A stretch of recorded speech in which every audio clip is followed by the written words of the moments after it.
Operation Sky Monitor.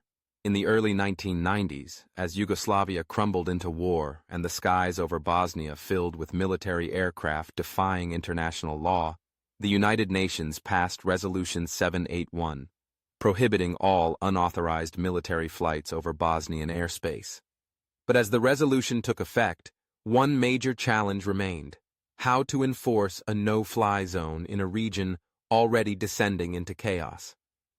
The UN lacked the means to monitor compliance. NATO stepped in to fill that void.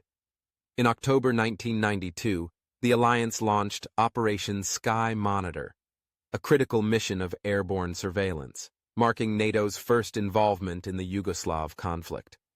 Operation Sky Monitor was not an enforcement mission, it was an observational one.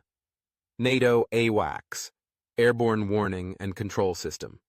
Aircraft patrolled the skies along the borders of Bosnia and Herzegovina, scanning the airspace with powerful radar systems capable of detecting and tracking any aircraft, whether civilian or military.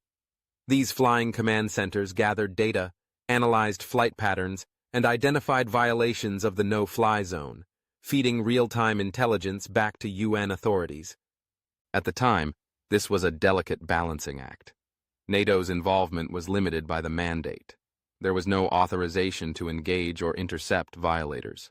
So, when military aircraft were spotted breaching Bosnian airspace, often Yugoslav or Bosnian Serb jets conducting bombing runs or reconnaissance, NATO could only observe and report.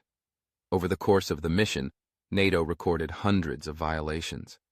While these reports pressured the international community to act, they also exposed the limitations of passive monitoring in the face of active defiance.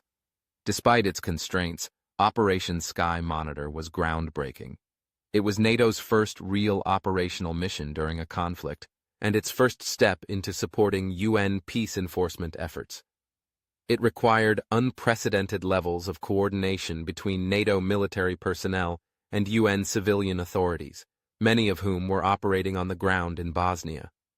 It also demonstrated the alliance's capacity for rapid deployment of airborne surveillance and intelligence infrastructure across a volatile theater. Sky Monitor operated from bases in Italy and from aircraft carriers in the Adriatic Sea.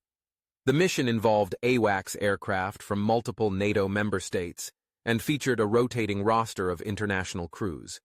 The data gathered formed the backbone of later political and military decisions, laying the foundation for the escalation of NATO's role in the region.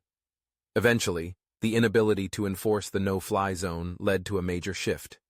In April 1993, following growing international frustration and increased violence, including the targeting of civilians by airstrikes, Sky Monitor was replaced by Operation Deny Flight, which gave NATO the authority to engage and shoot down unauthorized aircraft over Bosnia.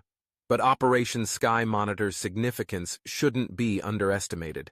It was a proof of concept, demonstrating how NATO could support international law, deploy high-tech surveillance, and operate under civilian-led mandates in crisis zones.